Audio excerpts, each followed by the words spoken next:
네, 김치영입니다. 3분기 실적 발표 시즌에 저희들이 주목해야 될 업종들 하나씩 살펴보고 있는데요. 오늘은 화장품 업종입니다. 네, 화장품주 그간 수출주로서의 역할을 톡톡히 했는데 그 기대감이 너무 컸었는지 요즘에는 주가 측면에서 보자면은 약간 시장도 물론 안 좋지만 시장 대비해서도 관심이 많이 떨어져 있는 상황인데요. 다시금 관심을 가져도 될 수 있을지 도움 말씀 애널리스트로부터 들어보겠습니다.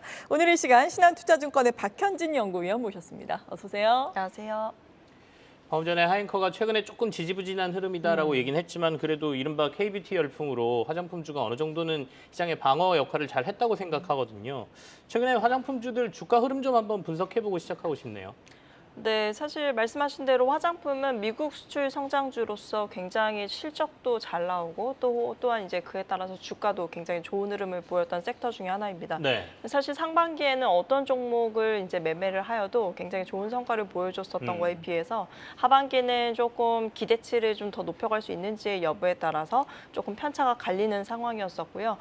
실제로 상반기 실적이 너무 좋았었다 보니까 네. 3분기 실적에 대한 눈높이가 좀 과하게 좀 올라간 게 오히려 지금은 좀 부작용이 된 것처럼 좀 보입니다. 그래서 오히려 지금 3분기 실적 발표를 앞두고 오히려 컨센서스는 계속해서 좀 조정을 하고 있는 상황이고요.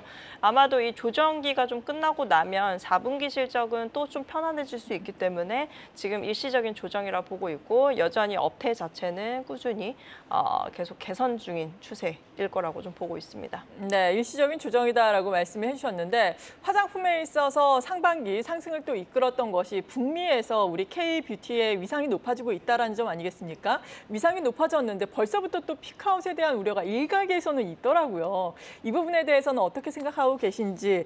그리고 하반기 같은 경우에는 미국에서도 뭐 블랙 프라이데이라든지 쇼핑 시즌 있잖아요. 여기에 대한 기대감을 좀 크게 가져가도 좋을지 궁금한데요. 뭐 일단은 사실 한국 증시 기조 자체가 워낙에 좀 단기적인 이슈에 의해서 좀 변동성을 좀 키우는 양상이 올해 내내 계속 좀 이어졌기 때문에 그 부분들이 좀 부담스럽기는 합니다. 그리고 사실 화장품사들의 경우는 실적이 워낙 좋았던 거에 비해서 상반기 더 좋을 수 있느냐에 대해서는 조금 또 약간 고민이 필요하기 때문에 네. 오히려 새로운 성장률을 이제 보여줄 수 있는 섹터로 옮겨가는 상황에서의 수급 이슈도 분명 화장품사들한테는 악재로 작용하고 있다라고 좀 보고 있거든요.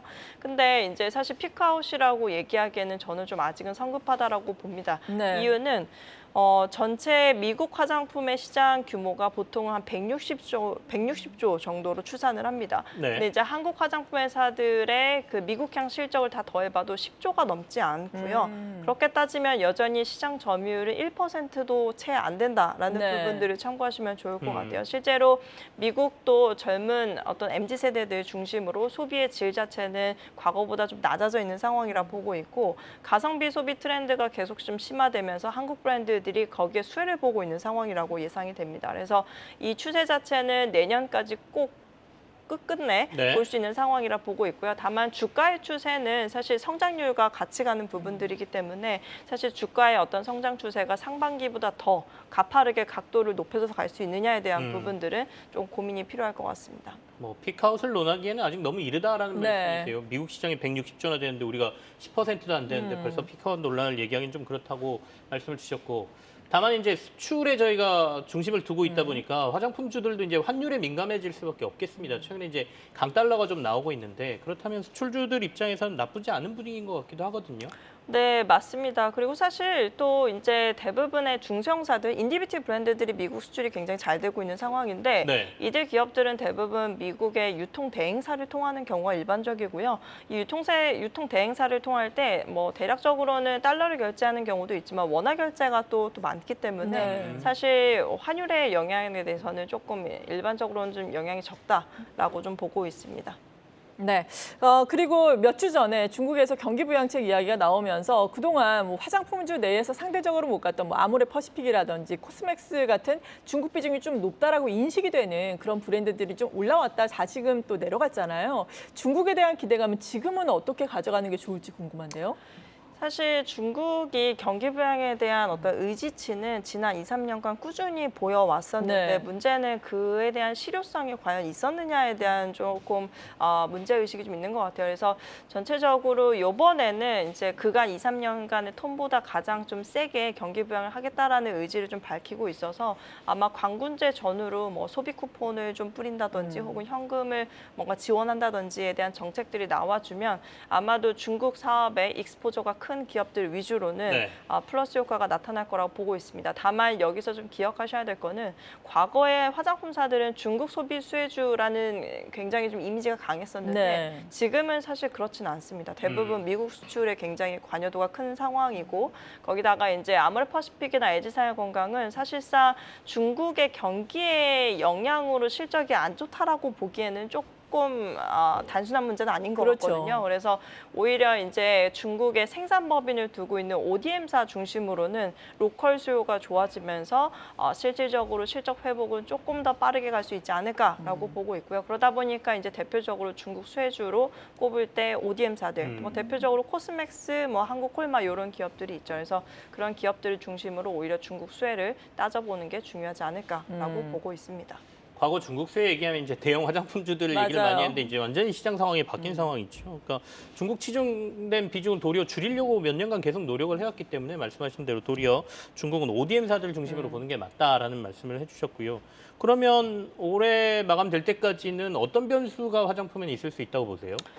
아무래도 이제 미국 수출 성장주로서 계속 좀 봐왔고 네. 그리고 네. 앞으로도 당분간 혹은 뭐 내년 적어도 내년 정도까지는 미국 수출 성장 수혜주로 보는 게 저는 맞다라고 보고 있기 때문에 미국 경기의 상황들을 좀 면밀히 지켜보는 것도 도움이 될 것 같고요.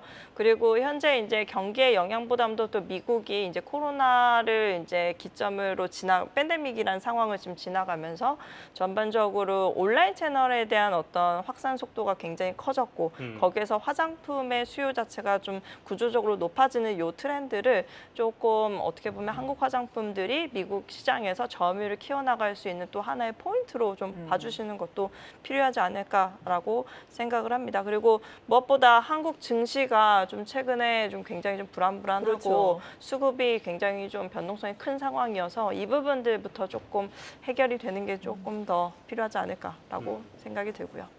저희가 이제 화장품주를 뭉뚱그려서 얘기하고 있습니다만은 굉장히 다양하잖아요. 그럼요. 아까 대형주, 뭐 인디 브랜드, 심지어 미용, 의료기기도 있고 OEM, ODM 다양한데 어떻게 보십니까? 그 중에서 가장 토픽을 꼽으란다면 지금은 어딜 보고 계세요? 아무래도 브랜드사들 같은 경우는 최근에 약간 노이즈가 굉장히 많습니다. 네네. 시장에 뭐 예를 들면 아마존에서 어떤 브랜드가 순위에서 떨어졌다더라. 어. 그런 것 때문에 주가가 하루하루 일일비하는 경우가 굉장히 많기 때문에 오히려 이 부분들을 아우를 수 있는 ODM사에 대해서 관심을 키워보는 게 지금은 조금 더 방어적인 전략일 수 있다라고 좀 보고 있고요. ODM사들 실제로 국내 법인의 트렌드를 보면은 2분기에 비해서 3분기 가동률이 굉장히 좋습니다. 절대 떨어지지 않는 상황이라 보여지고요. 이 추세 자체는 4분기까지도 이어질 거라고 보고 있기 때문에 OEM사들의 한국 법인 중심의 실적 고성 장세를 좀 눈여겨보시면 좋을 것 같아요. 그리고 게다가 이제 뭐 중국이 경기 부양을 하게 되면 사실 코스맥스 같은 기업들은 또 중국에서 또 알파를 만들어낼 수 있는 부분들이 있기 때문에 오히려 ODM사에 대한 관심을 키워보는 게 지금은 좀 더 안전하지 않을까라고 보고 있습니다. 네, 지금 또 일시적인 조정 국면이다라고 말씀해 주셨는데 그렇다면 실적 발표 이후에 좀 접근을 해볼까요? 접근 시점을 어떻게 둬야 할지 마지막으로 투자 전략 제시를 해주신다면요. 네, 아무래도 3분기 실적에 대한 눈높이가 너무 높았었던 거를 지금 조정하고 있는 상황이기 네. 때문에 실적 발표가 오히려 되고 나면 오히려 이제 3, 4분기 실적이 좀 베이스가 낮아진 거에 대한 어떤 심리적으로 좀 안정감이 좀 찾아올 거라 보고 있고요. 그것 때문에 오히려 3분기 실적 발표하고 나서가 좀 다시 매수할 수 있는 기회가 될 수 있다라고 좀 판단을 합니다. 그리고 아마 이 추세, 이 업태가 계속 좀 개선이 되면서 실적에 대한 어떤 호실적 흐름이 보여질 수 있는 흐름 자체는 내년 상반기까지도 유지 가능한 어떤 포인트라고 보고 있습니다. 네, 지금까지 화장품 업종에 대해서 애널리스트와 함께했습니다. 신한투자증권의 박현진 연구위원이었습니다. 감사합니다. 계속해서 다양한 경제 이슈를 알고 싶다면 구독과 좋아요, 알림 설정 부탁드립니다. AI 캐스터 권미정이었습니다.